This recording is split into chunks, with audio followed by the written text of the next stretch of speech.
video session is on virtual office management mistakes.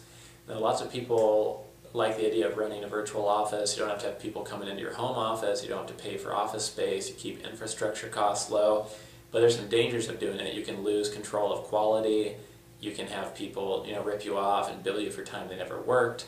It can cause extra stress, always wondering if, is Johnny really doing his work when he's charging me money for it. It can add, more complexities and stress to your business than it's worth if you make some of these common mistakes. So what we're going to do is share some of the things that we have learned while we've run our team. We have several full-time professionals that work in our office, but then we also have, over a dozen professionals, instructors and professors from around the world who work remotely, and we've learned a lot about virtual team management through that process. So what we're going to share here are the top 5 mistakes that we have made or we see others make while managing virtual teams. The first mistake is to trust without verification. I mean, everybody that you hire, you're obviously hiring them because you initially trust them, you have reasons to trust them, there's work that needs to be done, you can't do everything yourself. But it's important to know that even with the best intentions, some people need to be managed more closely than others. Some people, if they don't enjoy their job, they'll slowly start working less and less per hour while you get billed the same per hour. So as a team manager of a virtual team, you really need to assign tasks that have tangible results, tangible evidence of completion, and just have ways to verify what's being done so that you can trust them fully and have a good open relationship with them, but you do have a way to verify what they've done, so it's not blind trust. Another tip or a common mistake is to overpay for talent or knowledge within a specific niche.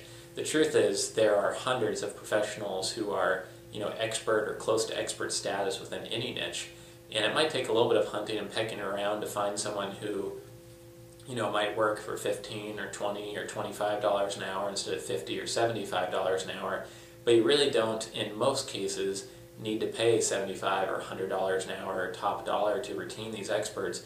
Many people, if you offer them some exposure, some good credits on your website, and a fair level of compensation, then they'll be totally fine with working for a little bit less than they might normally, because maybe you have a high-profile website, or you position them as an expert, or you note them within some of your products and it helps sell their products. There's many ways to provide compensation without having to pay a high hourly rate at all times. Another mistake is not detailing instructions or not having detailed timelines when outsourcing work or when giving work to your virtual team. If you don't know the process well enough to document it, then you probably shouldn't be giving it to somebody on your virtual team yet. So it's important to document every step of the process, the end result is expected, and the timeline within everything must be completed. Otherwise there'll be miscommunications, mismanaged expectations, and in general, the communication will just break down between your team and yourself, and you'll end up firing people that maybe didn't need to be fired otherwise. Another mistake is that, if you basically are running your business virtually, you might think that you could travel, nonstop and not have to live in one place. If you've read, 4-Hour Workweek, he talks about traveling around the world and managing his team. While that's true, I'd recommend that, while you first start running a virtual team, that you stay completely accessible on your phone and over email until you get completely comfortable with the different online tools for managing virtual teams.